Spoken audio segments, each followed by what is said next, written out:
Madame, Monsieur, bonjour, bienvenue à tous au sommaire de votre journal à l'occasion du 64e anniversaire du déclenchement de la Révolution de libération nationale. Une cérémonie d'échange de vœux en l'honneur des hauts cadres de l'armée nationale populaire en activité à la retraite et de hauts responsables de l'État organisée hier en soirée au Cercle national de l'armée à Bimsous. L'UGTA et des organisations patronales ont signé une motion spéciale et de soutien et d'adhésion à l'appel du président de la République Abdelaziz Bouteflika pour l'édification d'un front populaire solide. Habitat, la troisième grande opération de distribution de logements se poursuit à travers le pays. Les exemples de Schleff et de Sétif ce midi, en plus des aides financières pour la réalisation du logement rural. Du sport dans la dernière partie de votre journal, l'USM Belabès remporte le trophée de la 12e édition de la Supercoupe d'Algérie de football 2018. Tout d'abord, et à l'occasion de la célébration du 64e anniversaire du déclenchement de la glorieuse révolution de libération nationale et sous l'égide du président de la République, chef suprême des forces armées, ministre de la Défense nationale, le général de corps d'armée Ahmed Gaïd Salah, vice-ministre de la Défense nationale, chef d'état-major de l'armée nationale populaire, a présidé hier en soirée au Cercle national de l'armée à Bimsous une cérémonie d'échange de vœux en l'honneur des hauts cadres de l'armée nationale populaire en activité et à la retraite et de hauts responsables de l'État.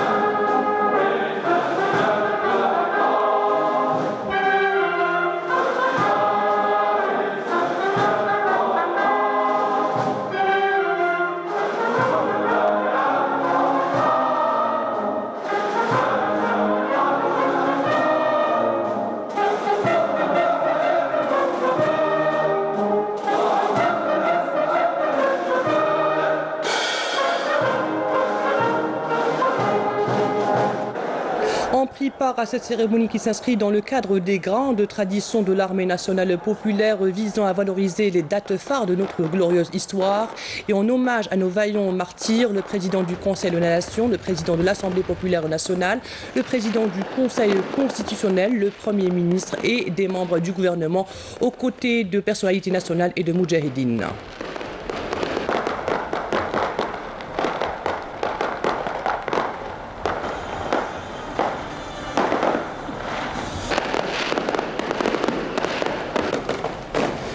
À cette occasion, l'assistance a écouté l'hymne national interprété par une troupe musicale de la garde républicaine et a visité une exposition photographique retraçant les différentes étapes de notre glorieuse révolution.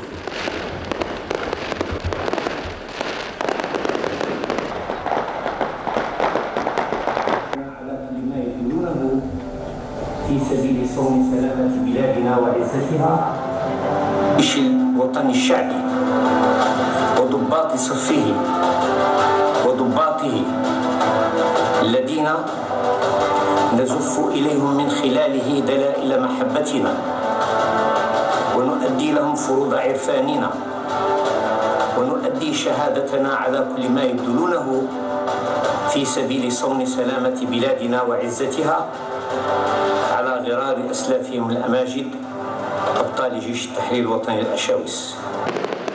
Notre glorieuse révolution depuis son déclenchement jusqu'à l'indépendance, la cérémonie s'est clôturée par de grandioses feux d'artifice et la projection de photos et vidéos sur écran géant.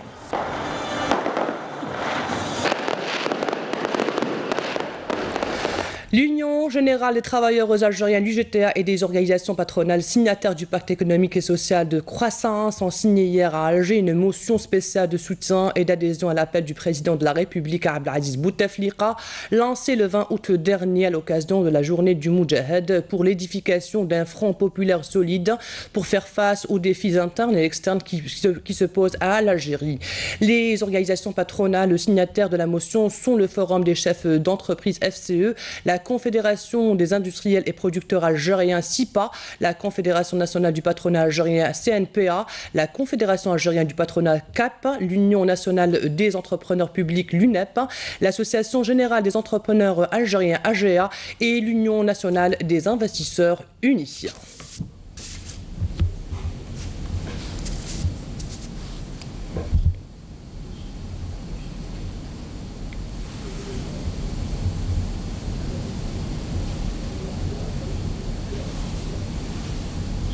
Et je vous propose maintenant d'écouter leur déclaration.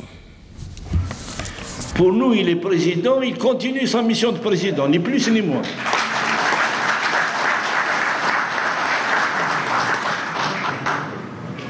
Donc, et en même temps, nous démontrons notre reconnaissance et notre maturité et du respect de ce qui a été fait par cet homme. C'est comme ça que nous allons démontrer, effectivement, que ce soit au plan national, au plan international, nous allons démontrer que nous sommes des travailleurs et des citoyens qui portent l'homme qui a su porter l'Algérie. Aujourd'hui, le choix qui a été pour lequel nous sommes engagés pour faire une déclaration commune pour l'appui du président de la République, ce n'est pas un choix comme ça, c'est un choix judicieux, c'est un choix délibéré parce que le président de la République, M. Abdelaziz Bouteflika, je peux le dire d'abord à mon nom personnel et au nom de mes collègues, c'est l'un des présidents qui a fait beaucoup plus pour l'entreprise algérienne, pour le secteur privé particulièrement et le secteur public de manière générale. JTA et organisations patronales, représentées par le FCE, l'UNEP, CNPA, la CAP, la GEA, SIPA et l'UNI, se déclarent engagés autour de l'appel du président de la République à construire le front populaire solide pour contrecarrer autant toutes les manœuvres politiciennes et tentatives de déstabilisation de nos rangs. Exprime à travers cette adhésion à son Excellence le président de la République, M. Abdelaziz Bouteflika, leur respect et leur remerciement pour l'immense œuvre apportée aux citoyens, aux travailleuses et travailleurs et aux retraités dans les domaines économiques, sociaux et sociétaux.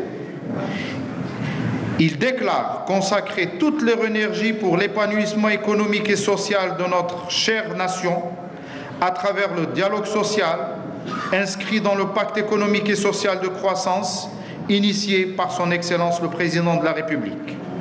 Les signataires affirment soutenir la poursuite de l'œuvre du Président de la République, le Moudjahid Abdelaziz Bouteflika, qui a généré et générera des avancées majeures, qu'elles soient économiques, sociales, démocratiques et républicaines.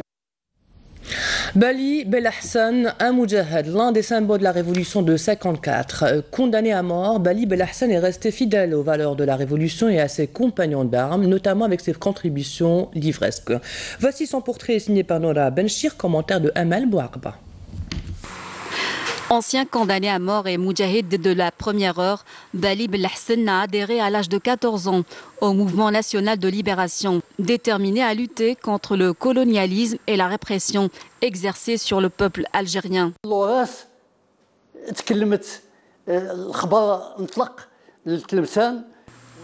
L'organisation secrète a lancé l'appel qui a été accueilli avec une grande joie à Tlemcen. J'ai tout de suite adhéré à l'appel de la patrie. Je voulais m'engager dans le combat. On m'a contacté et posé des questions. On m'avait dit qu'on avait besoin de moi à Tlemcen en tant que fidaï.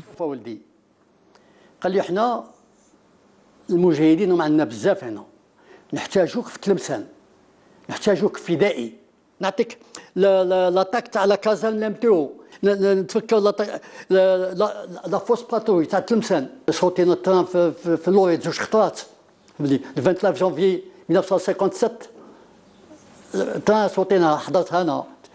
Au lendemain de l'indépendance, le moudjahid Bali Belahsan exercera en tant que directeur général des banques. Mais il n'hésitera pas à consacrer sa vie pour apporter des témoignages sur la glorieuse guerre de libération nationale. Il est en effet l'auteur de nombreux ouvrages consacrés aux héros de la révolution algérienne. Dans ce livre, j'ai publié toutes les photos des combattants et les opérations héroïques qu'ils ont menées. Je voulais les faire revivre à travers cet ouvrage historique. Ce sont des héros qui méritent qu'on préserve leur mémoire. Ils ont tant donné à la patrie.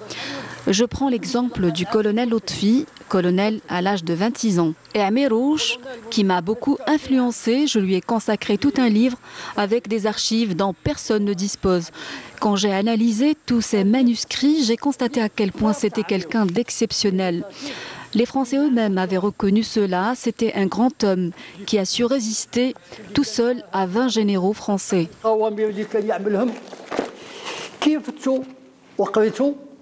Je l'ai analysé. صبت باللي راجل عظيم يعني ما كاش اللي يجيو يعني على حساب لي زارشيف اللي يقولوا د فرنسا تهضروا عليه باللي 20 جينيرو.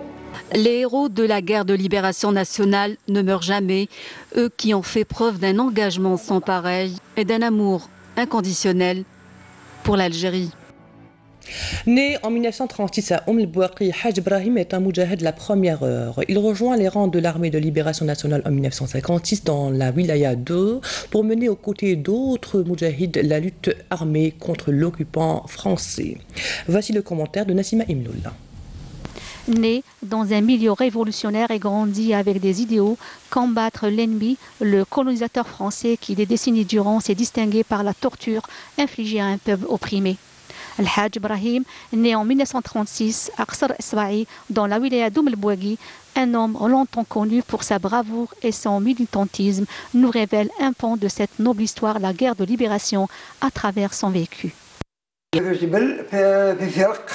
فرق تاع جيش التحرير الوطني كنا نسيروا في الناحيه تاع البواقي نسيروا فيها طول ونهجموا على المراكز نتاع العدو ومن بعد ولا تكلفت بمسؤوليه تاع اتصالات الاخبار كان مسؤول اتصالات والاخبار استشهد ربي يرحمه. Il a juste 20 ans quand il rejoint en 1956 les rangs de l'ALN dans la 2e région militaire où il participe à plusieurs combats et verra ses compatriotes tomber au champ d'honneur avant de goûter aux fruits de l'indépendance. وجات المعركه تاع قلنا معركه تاع 1957 في سلوانونه شارك فيها فوج واحد برك ما 16 مجاهد في سلوانونه غرب جبل مولى من طلوع الشمس حتى لغروبها والطيارات يضربوا فينا. الفوج هذا سقط طائره شحال الغابه ودارت بين النيران ودا نحيو في الورق تاع الزيتون وناكلو باش نحيو العطش استشهد منها واحد. Rien ni personne n'allait affaiblir sa détermination, ni torture, ni intimidation, encore moins la férocité d'un ennemi ô combien gigantesque. Seul l'objectif tracé depuis sa prime jeunesse comptait mourir pour que vive l'Algérie indépendante. Ahriq Abouzgan, un village qui rend hommage à ses martyrs. Il s'agit là d'une initiative citoyenne qui a permis d'ériger une stèle commémorative en mémoire de ceux et de celles qui ont mené une lutte contre l'occupant français. Voici le reportage de Samia Boualoja. Ces oliveraies d'Ahriq Abouzgan ont longtemps servi de cachette pour les moudjahidines pendant la Révolution. 22 shahids sont tombés au champ d'honneur dans cette région.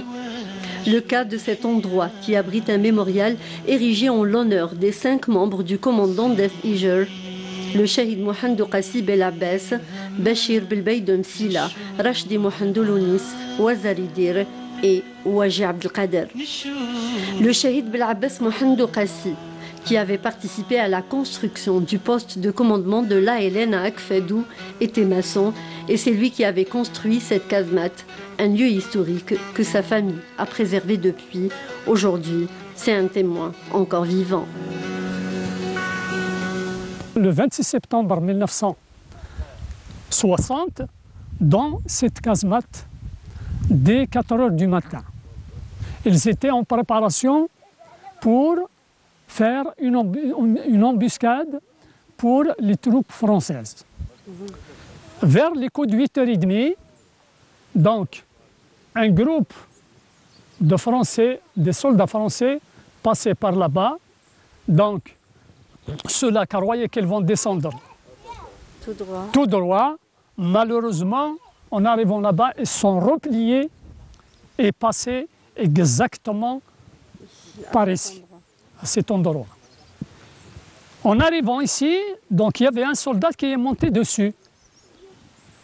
lorsqu'il est monté dessus, comme il avait de la tôle, dessus des pierres, des cailloux, donc il y avait un bruit. Il a dit il y a quelque chose ici. Il a essayé d'ouvrir une brèche pour que les autres puissent se sauver, s'évader. Malheureusement, il y avait un terreur juste en face, derrière un olivier, qui le guettait. Donc, il a tiré sur lui, il l'a tué sur place. Le premier tué, Mohamed s'est tué, Bachir Belbaï blessé mortellement. Donc, ils les ont transportés au village. Le combat de la femme était aussi fort, déterminant et efficace. Le cas de cette moudjahida parmi les seuls au village, Saïd Farrouja, issu d'une famille révolutionnaire, ex-condamné à mort, emprisonné et torturé jusqu'à l'indépendance.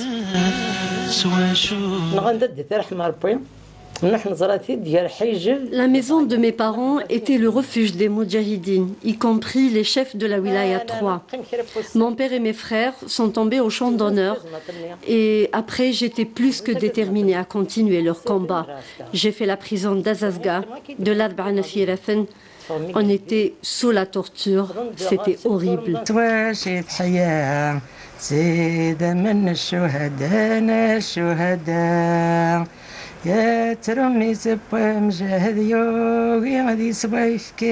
Ces terres, arrosées autrefois de sang de nos chouhada, ont fleuri aujourd'hui pour la liberté et la prospérité de l'Algérie. Gloire à nos chouhada. Et gloire à nos martyrs. Habitat, l'opération de distribution de logements se poursuit à travers le pays. L'exemple ce midi à Sétif et à Chlef où un total de plus de 2000 unités tout type confondues ont été attribuées et ce en plus des aides financières pour la réalisation du logement rural. Jazzy Abayou. À Sétif, plus de 1000 logements ADL ont été distribués à leurs bénéficiaires. Ça fait quand même 5 ans qu'on a alhamdoulilah تزمت بوعودها والبركه في السيد الرئيس. Suite aux directives du président de la République et les engagements pris par le Wali pour accélérer la cadence de réalisation, nous avons pu aujourd'hui attribuer 1300 logements parmi les 2000 unités du programme ADL. À Chlef, une grande opération de distribution de logements toutes formules et des aides ruraux en fait le bonheur de tous les bénéficiaires. صافي لونطون والحمد لله يا ربي فرج علينا ربي والفرحه ماشي غير لي انا كاع ان شاء الله للبلاد والولاد الفرحه كاع للجميع ان شاء الله يا رب. Nous continuerons à concrétiser le programme du président de la République et dans les mois qui viennent, nous pourrons distribuer environ 1500 logements promotionnels locatifs. Nous avons plusieurs projets en cours de réalisation. Nous projetons de distribuer plus de 1000 logements dans les mois à venir. Plus de 8000 logements location-vente sont également en cours de réalisation. Ajoutez à cela 9000 logements promotionnels aidés. Afin de satisfaire tous les demandeurs de logements dans la wilaya de Chlef, 5000 unités toutes formules vont être ajoutées aux autres projets qui sont en cours de réalisation. Dans un communiqué, le ministère de la Défense nationale a indiqué que dans le cadre de la sécurisation des frontières et de la lutte contre la contrebande et la criminalité organisée, et suite à des opérations de fouille et de recherche, des détachements de l'armée nationale populaire ont arrêté hier à Ingezam, 6e région militaire, 12 contrebandiers et saisi 2 pistolets mitrailleurs de type Kalachnikov, 2 chargeurs de munitions, 12 kg de TNT, des outils de détonation, une quantité de munitions, un véhicule tout-terrain et un marteau piqueur. Et dans le même contexte, des détachements de l'ANP ont appréhendé lors d'opérations distinctes à El Wadi Biskra, 4e région militaire, 2 contrebandiers et saisi 134 quintaux de tabac, 3 camions et 1320 unités de différentes boissons. Tandis que les gardes frontières ont déjoué sur Haras Tebessa El Taref, 5e région militaire, des tentatives de contrebande d'une quantité de carburant s'élevant à 11 924 litres et ont saisi 2 véhicules. Par ailleurs, des gardes-côtes ont arrêté Al-Tarf, 5e région militaire, 3 plongeurs sans autorisation et saisi des moyens de plongée sous-marine, alors que d'autres détachements de l'ANP ont intercepté 69 immigrants clandestins de différentes nationalités. An'ama, Tlemcen, Larwat, Wargla et Ingezem et fin du communiqué du MDN. Le Conseil de sécurité a prolongé le mandat de la MINURSO de 6 mois jusqu'au mois d'avril prochain, appelant le Maroc et le Front Polisario à reprendre les négociations sans préconditions et de bonne foi en vue de parvenir à une solution politique juste, durable et mutuellement acceptable qui permette l'autodétermination du peuple du Sahara occidental. Amel Bouakba. À la faveur de cette résolution prolongeant jusqu'à avril 2019 le mandat de la MINURSO, le Conseil de sécurité a mis en avant l'importance pour les deux parties en conflit, à savoir le Maroc et le Front Polisario, à s'engager à nouveau pour faire avancer le processus politique dans la perspective d'une 5e série de négociations en vue d'aboutir à l'autodétermination du peuple du Sahara occidental. Réitérant sa volonté en faveur du règlement du conflit et en sa qualité de pays voisin, l'Algérie a pris acte de la résolution 2440 adoptée par le Conseil de sécurité, par laquelle il a une fois de plus consacré l'exercice par le peuple du Sahara occidental de son droit inaliénable à l'autodétermination comme la seule voie à même de mettre un terme définitif au conflit qui oppose depuis plus de 40 ans le peuple du Sahara occidental au Royaume du Maroc. À cet effet, l'Algérie tient à relever que le Conseil de sécurité appelle de nouveau les deux parties en conflit qu'il a clairement identifié, à savoir le Royaume du Maroc et le Front Polisario, à reprendre les négociations directes sans conditions préalables et de bonne foi sous les auspices du secrétaire général des Nations Unies, en vue de parvenir à une solution politique juste, durable et mutuellement acceptable qui aboutisse à l'autodétermination du peuple du Sahara occidental. L'Algérie, qui a de tout temps apporté en sa qualité d'État voisin son plein soutien aux efforts du secrétaire général et de son envoyé personnel en vue de parvenir à une solution politique juste, durable et mutuellement acceptable qui pourvoit à l'autodétermination du peuple du Sahara occidental, a accepté l'invitation de l'envoyé personnel de prendre part en sa qualité d'État voisin à la table ronde prévue le 5 et le 6 décembre prochain à Genève. Ainsi, l'Algérie demeure convaincue que seule une négociation directe, franche et loyale entre le Royaume du Maroc et le Front Polisario est de nature à conduire à une solution définitive de la question du Sahara occidental, et ce conformément à la légalité internationale, à la doctrine et à la pratique des Nations Unies en matière de décolonisation. La coupole à Alger a abrité hier un spectacle grandiose. La nuit des destins, une épopée qui retrace 7000 ans d'histoire et de lutte du peuple algérien. Tout commence par une communication sur Messenger. Badia Amarni. Des tableaux magnifiques, de belles chorégraphies exécutées par des jeunes. Ces derniers ont fait vibrer les planches de la coupole. Cette épopée, La Nuit des Destins, a transporté le public vers les anciennes époques, marquées par les luttes du peuple algérien libre qui a de tout temps refusé le joug du colonialisme. En ce 64e anniversaire du déclenchement de la glorieuse révolution de novembre, ce spectacle nous replonge depuis l'époque de Massinissa, en passant par la Kahina, les conquêtes islamiques jusqu'à l'émir Abdelkader, les leaders de la résistance et la martyre Lalla Fatma Soumer. Une épopée qui revient aussi sur l'indépendance de l'Algérie et les réalisations faites par ses enfants pour vivre ensemble en paix.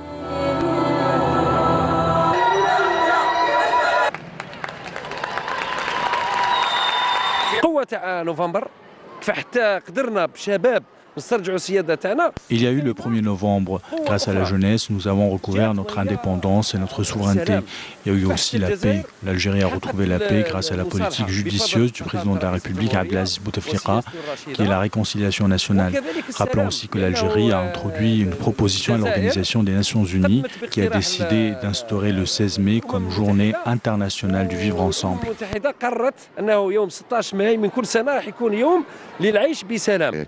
Il y a des personnages réels de notre époque qui communiquent par Messenger. Un jeune garçon pessimiste ayant perdu tout espoir et une jeune fille qui parle avec lui sur un ton optimiste. À partir d'eux, nous replongeons dans l'histoire. Je fais partie de la chorale, donc rani fi chant. C'est le deuxième tableau qui est l'enterrement de Massinissa. Je participe dans plusieurs tableaux concernant l'histoire de notre pays. Ce costume que j'ai mis est celui de la fête de Massinissa. L'épopée La Nuit des Destins, un clin d'œil à l'histoire contée par des jeunes, retraçant la guerre de libération nationale, l'une des plus grandes révolutions à travers le monde, avec un lourd tribut, 1,5 million de Chouhada. Football, l'USM Belabès a remporté hier la 12e édition de la Supercoupe d'Algérie de football en battant le CS Constantine sur le score d'1-0 au stade Mustafa Chaker de Blida. Sofiane Hamoudi. C'est dans une ambiance de fête que s'est déroulée la finale de la Supercoupe d'Algérie qui a eu lieu hier, 1er novembre, au stade Mustafa Chaker à Blida, où elle a opposé le CS Constantine, champion d'Algérie, à l'USM Belabès, vainqueur de la Coupe d'Algérie de l'édition 2017-2018. Le USM Belabès remporte la Supercoupe d'Algérie en battant le champion de titre dans les arrêts de jeu suite à un penalty pour une faute sur Mohamed Sougar. Le jeune arrière-gauche, Lamala, s'est chargé de transformer la sanction. L'USM Belabès, qui a succédé au palmarès de l'épreuve à l'ES Sétif, remporte ainsi le premier prix de la saison footballistique 2017-2018.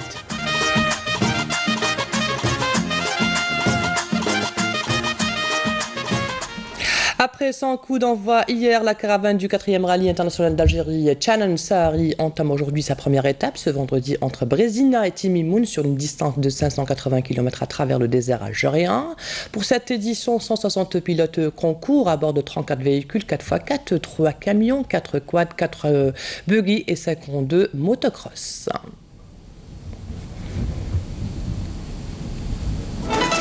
Et c'est la fin de cette édition préparée par la rédaction de Canal Algérie. Merci à vous de l'avoir suivi. Dans quelques instants, les prévisions météo de Fariad Chir. L'information continue sur notre site untv.dz, sur YouTube ou sur notre page Facebook. À demain à midi. Au revoir.